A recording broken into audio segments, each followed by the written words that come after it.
8:14 a.m., Sacramento, California. The morning sun was warm, but the paperwork on my table felt like ice. The blinds threw bright stripes across my kitchen tile, and dust floated in the air like slow snow, peaceful, until you looked too closely. The kettle hadn't even finished clicking off, and the smell of coffee was still fresh, simple, ordinary proof that my life was still mine. Then, Grant Mercer placed a neat stack of documents on my table, perfectly squared, like he was setting down something that belonged there. His sleeves were rolled just enough to look helpful. His smile was practiced enough to look harmless. And he didn't ask to sit. He sat anyway. "Dolores," he said, voice smooth as polished wood, "just sign everything to us." He slid a blue ink pen across the table with 2 fingers. It rolled once, stopped right in front of me, and my eyes locked on it the way you lock on a snake in tall grass. "It's just a pen," my mind tried to reassure me, but my body didn't believe that. My shoulders tightened. My stomach dipped. Grant watched those small reactions like he was measuring how fast I'd fold. "It's the cleanest way," he added, still smiling. "No court, no drama, no outsiders. You'll be grateful later." I didn't touch the pen. I kept my hands wrapped around my mug, feeling the heat seep into my palms like a reminder to stay present. People who rush you want you breathing too fast to think, I told myself. I glanced down at the top page and my throat went dry, not from fear, from recognition. The words were dressed up in tidy fonts and polite headings, but I could read the shape of what they were asking. Transfers, authority, signatures that didn't come back once they left your hand. Grant tapped the line where my name was printed, bold and confident like the paper had already decided for me. "Don't make this difficult," he said softly, and his kindness thinned into something with an edge. "You're alone now. You don't want to lose what's left." His eyes flicked to the framed photo near the hallway, my late husband smiling in a way that still made my chest ache, then back to me like he'd just used the memory as leverage. "This is what he would have wanted," Grant added, as if he could speak for a man who wasn't here to correct him. The kitchen felt smaller with him in it. The refrigerator hummed. A car passed outside, tires whispering on asphalt, the world moving forward like nothing was happening at my table. I set my mug down carefully so it wouldn't shake, ceramic clicking once against wood. And I met his eyes. If I react, he'll call me unstable. If I stay quiet, he'll call me compliant. So I chose the third option, the one men like Grant never plan for. I leaned in just enough to look at the signature line without bending my spine, and I noticed something that made my skin go cold under the warm California sun. My name was already typed there, not as owner, not as spouse, not as resident, as grantor. And in that instant, I understood what he was really asking. Not for a signature, for my surrender, in ink. 8:21 a.m., Sacramento, California. The kitchen looked the same, but it no longer felt like mine. The sunlight kept laying its bright stripes across the tile like it was trying to pretend nothing had changed. The ceiling fan turned slow, clicking once every few rotations, and the air smelled like coffee and lemon cleaner, ordinary scents that suddenly felt defenseless. Grant sat in my chair like comfort belonged to him, one hand resting on the stack of documents as if paper could pin a person down. He watched me with the calm patience of someone who'd already rehearsed this moment. I stood instead of sitting. I stood because sitting felt like agreement. My fingers rested lightly on the back of the kitchen chair, not for support, just to remind my body it still had choices. Stay calm. Stay factual. Don't give him a performance to use against you, I repeated. You see it now, Grant said, nodding toward the word on the page as if he was teaching me to read. Grantor, that's you. It's simple, Dolores. One signature and you don't have to worry about anything. We'll handle it. We? I asked quietly. Who is we, Grant? His smile tightened at the corners. The right people, he said. People who know how these things work. Then he leaned forward a fraction, lowering his voice into something that could pass for concern if you didn't listen closely. You've been through a lot. Grief makes people forgetful. You don't want to make mistakes now. There it was. Shame dressed up as help. If he can make me feel embarrassed, I'll sign just to make the discomfort stop. I looked down again at tidy fonts and polite headings that were trying to pretend they weren't taking my roof. Words like voluntary and acknowledge sat there like clean gloves over dirty hands.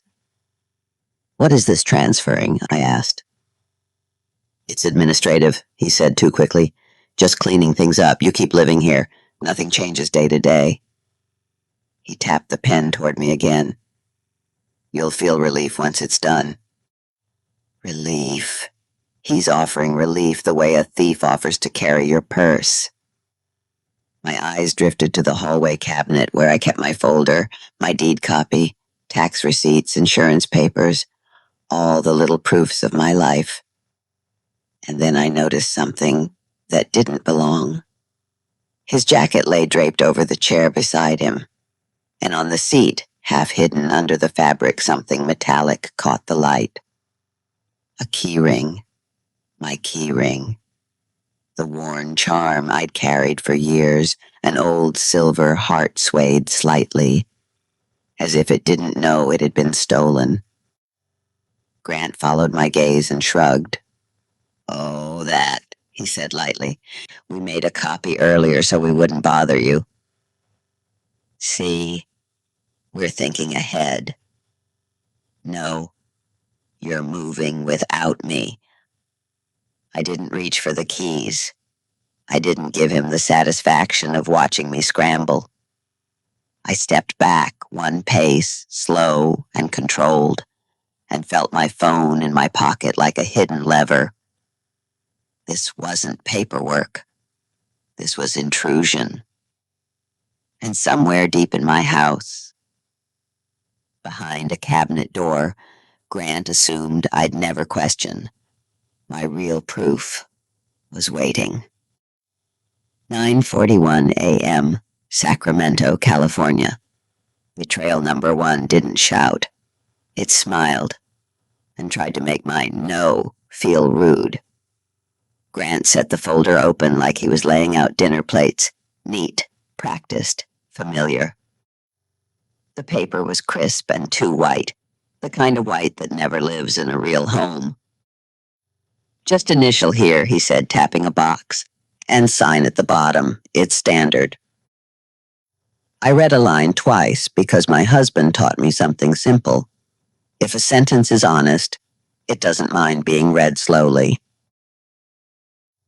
What is this exactly? I asked. Grant didn't answer the question. He answered the mood. Dolores, he murmured, you're overthinking it. You don't want probate. Probate is messy. I'm trying to protect you. Protect you. Another soft word, another leash. If you just sign, he said, you can stay in the house without anyone bothering you. Stay, I repeated. I already live here. His smile thinned. Legally, things are complicated after someone passes, he said. This keeps you safe. I felt the tactic. Shame, embarrassment. Make the widow sign just to make the heir stop hurting. I'm not signing today, I said. We'll do this the easy way, or we'll do it the other way, he said as he left. The door clicked, and in the quiet, I understood betrayal number 1 wasn't the document. It was the way he told me my home could be taken for saying no. 11:06 a.m., Sacramento, California.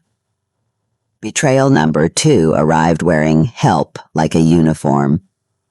The doorbell rang, firm, confident, like whoever pressed it believed the door would open because they said so. Grant stood there again. Beside him, a woman with a tight bun and a clipboard. Behind them, a man by the curb with a hard case and a portable printer. Trunk open like an office on my street. I'm a mobile notary, the woman said. Quick signing. Notary. A notary isn't family. A notary is pressure with a stamp.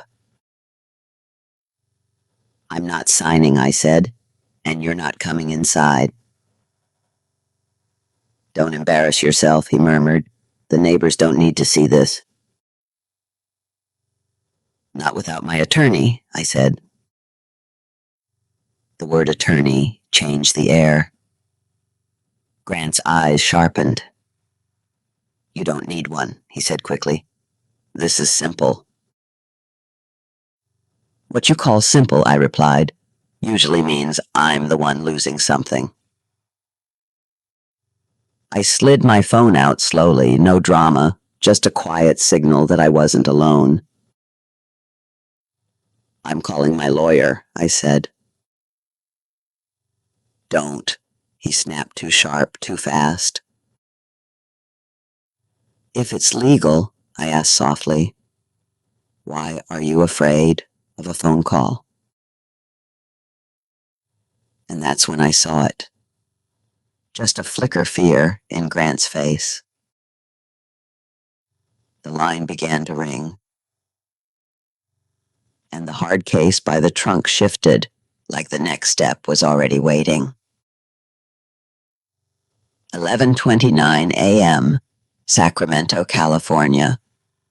Betrayal number 3 wasn't a threat. It was a paper that pretended I agreed. Law office, a woman answered clear, alert. My name is Dolores, I said. Someone is at my house with a notary trying to make me sign property papers. Grant leaned in, smiling thin. Tell them it's routine, he murmured. Tell them you're confused. Ma'am, do not sign anything, the receptionist said. Are you safe? Who is there? Grant Mercer, I said. He brought a notary without my consent. I told them no. Then Grant held up a single page. My name, my signature. Too smooth, too practiced. That's not my signature, I whispered. It matches. He shrugged. That's all the system needs. The notary stiffened. I didn't witness that, she said. Grant hissed at her, mask slipping. Yes, you did. My lawyer isn't reviewing your papers, I said into the phone. He's reporting them. Grant's smile froze. The man with the hard case stopped mid-step. 12:07 p.m., Sacramento, California. After they left, The air in my house still felt occupied. I wrote, timeline, facts only, because feelings can be argued with. Facts can't. I pulled older county stamped copies from a cookie tin in my pantry. And I wrapped my fingers around the silver heart charm on my keyring like holding a piece of myself. Then my phone buzzed. We already filed. Check the records. So I went where ink can't hide. 2:18 p.m., Sacramento, County Clerk Recorder Office, California. The building smelled like paper cuts and borrowed power. The clerk printed the record. It showed a transfer. Grant Mercer as grantee. That's not mine, I said. I didn't sign. My attorney told me that if it's recorded, it means someone notarized it. That notary is our pressure point. And when I read the notary name, I recognized her. 5:41 p.m. My car outside the county building. The sun was warm, but the paper in my lap felt like ice. My attorney said, in California, notarization requires personal appearance. If you did not appear, the notarization is defective. If she notarized anyway, that's serious. Then my phone buzzed with a new message. Be home by 7. The locksmith is coming. Not a notice. A threat. 6:58 p.m. My front porch, Sacramento County. The sky was turning peach, and my lock suddenly looked like a target. A locksmith van arrived. Then Grant. The officer asked, do you have a court order? A deed is not an eviction order, he said. Grant hissed to me, you'll die before you win. I answered quietly.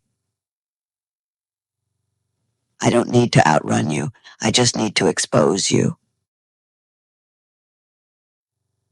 Then my phone buzzed. Subject line, emergency order, filed. 8:14 a.m., Sacramento County Courthouse. The building was cold enough to make everyone behave. The judge issued a TRO. Preservation of notary records. Potential criminal referral if fraud appeared. Then my phone buzzed. I have the notary entry, and it doesn't match you. 10:02 a.m., courthouse parking lot. The sun was warm, but my phone felt like ice. The journal entry didn't match my ID. My attorney said, that's fabrication. And that's where my story should have ended, if the world was fair. But fairness isn't what stops men like Grant. Paperwork does. Because Grant didn't just want the house. He wanted me quiet enough to disappear. 11:47 a.m., Sacramento County Courthouse. Conference room B smelled like stale coffee and consequences. The investigator sat across from Grant the way a judge sits across from a lie, calm, patient, and unimpressed. My attorney slid the email printout forward. The notary journal photo, the text messages, the locksmith threat. Grant's lawyer tried to speak fast. The investigator stopped her with one raised finger. "This is preservation," she said, "not theater." Grant tried to smirk. "I have a recorded deed," he said. "She's just being difficult." The investigator looked down at the threat screenshot. "You'll die before you win." Then she looked up at him. "Do you understand what intimidation does to your credibility?" she asked. Grant's smirk slipped. And for the first time, I saw him in a room where charm didn't work. The investigator said, "We're issuing preservation notices today. Any alteration of records becomes a different situation." A different situation. That's how professionals say, "Now you're in danger." Grant shifted in his chair like he wanted to stand, like he wanted to reclaim space. But in that room, the space belonged to the record. 12:33 p.m., outside the courthouse. I learned something about relief. Relief doesn't feel like joy at first. It feels like exhaustion finally allowed to sit down. My attorney said, "Dolores, we're going to do 3 things today. First, freeze title. Second, lock down your house. Third, force the notary into daylight." Daylight. Because fraud survives in shadows. 1:26 p.m., a locksmith shop near Midtown Sacramento. The bell over the door sounded like a fresh start. The shop smelled like metal and oil and cut keys, plain, honest work. Changed every lock. Not because I was panicking. Because I refused to live in a home where my safety depended on a man's promise. The locksmith handed me new keys, warm from the machine. I clipped the silver heart charm onto the new ring. And something in my chest loosened, small, but real. This is still mine. 3:08 p.m., my attorney's office. The printer sounded like justice being assembled. We filed a formal complaint regarding the notary's commission. We demanded her journal, her ID log, and any record of my appearance. My attorney said, "This is where your title comes in." I signed something else. You didn't sign their deed. You signed a sworn declaration. A statement under penalty of perjury that you did not appear, did not sign, and were threatened. And you signed it in front of a legitimate notary with witnesses. So yes, Grant wanted my signature. But I gave the system a different one. The kind that doesn't hand over a house. The kind that starts an investigation. 4:55 p.m., my living room. The afternoon light felt softer than it had any right to. I sat by the window with my folder on the coffee table like a quiet guard dog. My phone stayed silent for almost an hour. And that silence was strange. Because when you've been threatened, your body starts expecting the next hit. Then it buzzed. Not Grant. Not an unknown number. A call from my attorney. Dolores, he said. The notary responded. I swallowed. And she's requesting counsel, he said, and she's claiming she notarized a remote acknowledgement based on ID. Remote. A word that can be legal in some cases and criminal in others. My attorney continued. The journal entry doesn't match your ID number. That's the crack. And Dolores, we found something else. My stomach tightened. What? He paused. Grant has done this before. 6:22 p.m. My kitchen. The lemon tree outside my window looked like a witness. The leaves moved gently in the evening breeze, and I remembered what my husband said when we planted it. Something that grows, he said. Something that proves you plan to stay.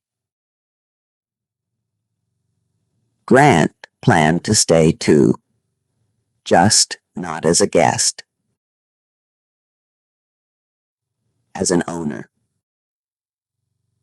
As a man who believed widows were paperwork with a pulse. My attorney emailed me a short document, 2 pages public record. Another property. Another elderly owner. Another suspicious transfer later challenged. Not proven yet, but patterned. And patterns are what investigators feed on. 8:03 p.m., Sacramento. I realized the villain's real motive. Grant didn't need a home. He needed control. A quick transfer, a clean record, a frightened woman too embarrassed to fight. He wasn't angry. He was efficient. And that is what made him dangerous. But efficiency has a weakness. It collapses when someone slows down long enough to write everything down. 9 a.m., 2 days later. My attorney's email subject line made my knees go soft. Order granting title restraint plus hearing set. Not a promise. An order. And the hearing date meant one thing. Grant would have to show up and explain himself in daylight. 10:41 a.m., Sacramento County Courthouse. The second hearing felt different. The hallway had the same smell paper sanitizer fear, but my body carried itself differently. because I wasn't walking in as a confused old woman. I was walking in as the person who brought timestamps, screenshots, certified copies, and a sworn declaration. Grant arrived late 5 minutes, like he wanted the court to feel his schedule mattered. He nodded at people like he was still in charge. But when he saw me holding my folder, his eyes shifted. Just slightly. A man, realizing his target, has teeth. 11:12 a.m. in court. The judge read the notary discrepancy in silence. Silence is a judge's way of letting facts speak. My attorney said, Your Honor, the alleged notarization lacks valid personal appearance and reflects an ID number not belonging to Ms. Dolores. Further, respondent threatened unlawful lockout. Grant's attorney argued procedure. Grant sat still, too still, like he was trying not to look guilty by moving. Then the judge said, Mr. Mercer, stand. Grant stood. And I saw something in his face, an old habit of confidence trying to survive. The judge asked, Did Ms. Dolores appear before the notary in person? Grant opened his mouth and closed it. His lawyer tried to answer for him. The judge held up a hand. I asked him. Grant swallowed. I believed it was handled, he said. Believed? That word is a coward's shield. The judge said, Belief is not evidence. Then she issued the line that felt like air returning to my lungs. This court orders the deed voided pending further investigation and directs counsel to coordinate with appropriate authorities regarding potential fraud. Voided. Meaning, the paper didn't own me anymore.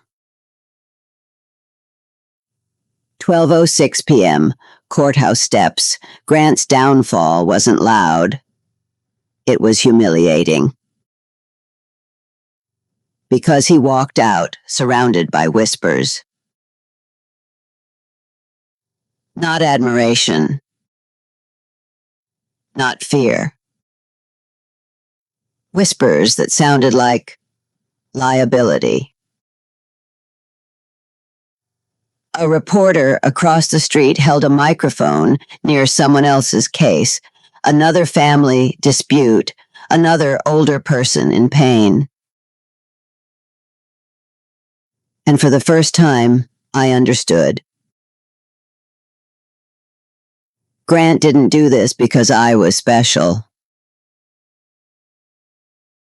He did it because he thought I was easy. But he misjudged what quiet means. Quiet doesn't mean powerless. Quiet means you can hear details other people miss.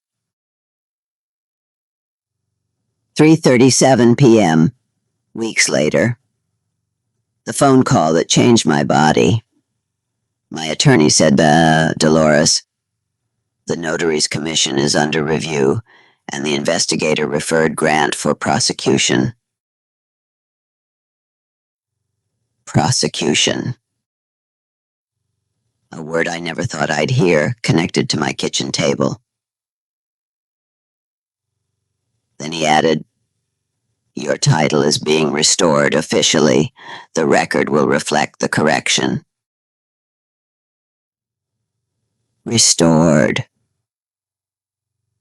Not gifted back by anyone. Restored because the truth held. 6:10 p.m. My backyard. I watered the lemon tree like it was a ritual. The soil drank slowly. The leaves shivered in the breeze. I touched the trunk, rough under my fingers, and I felt something rise quiet and sacred. Not victory. Belonging. My husband's voice returned in my mind. "Don't let anyone rush you." And I whispered back, "I didn't." 7:18 p.m. My kitchen, Sacramento, California. The kettle whistled like it was trying to pull me back into ordinary life. Ordinary isn't small. Ordinary is what greedy people try to steal from you, your right to live without fear in your own home. I placed my folder back in the cabinet and closed it once, only once. Because I refuse to become a woman who checks locks 10 times a night. Then I sat at my table with my warm mug, and for the first time in a long time, my shoulders dropped. Not because the world became safe. Because I learned how to become unrushable. 9:11 p.m., Sacramento, California. The night was quiet enough to hear my own name. Pipes cooling. Refrigerator humming. Clock ticking like a patient heartbeat. I checked the deadbolt once only. Once. Then rested my forehead against the cool wood for a breath. Not like a frightened person hiding. Like a homeowner closing the day. And the lessons settled into me with the kind of calm that comes after surviving something sharp. People like Grant Mercer don't win by force. They win by urgency. They win by embarrassment. They win by making you feel rude for needing clarity. So if you're listening, if someone has ever stood too close, spoken too sweetly, and pushed paper toward you like it was nothing, hear this from an older woman who survived the smile and the threat behind it. Don't let anyone rush your consent. Don't let anyone shame your questions. Don't let anyone use family as a weapon. Ask for copies. Ask for names. Ask for dates. Bring witnesses. Write it down. Take the air out of their urgency by refusing to hurry. Because the truth doesn't need you to shrink for it. The truth needs you to stand still long enough to be counted.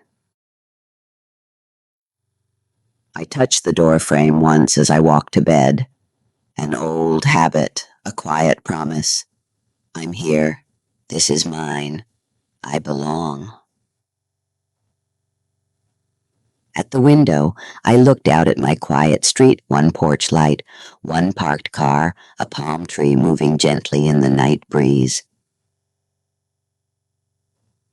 ordinary. And ordinary didn't feel small anymore. Ordinary felt sacred. "This is my home," I whispered. "And I don't need permission to exist inside it." Longer pause, 7.0s.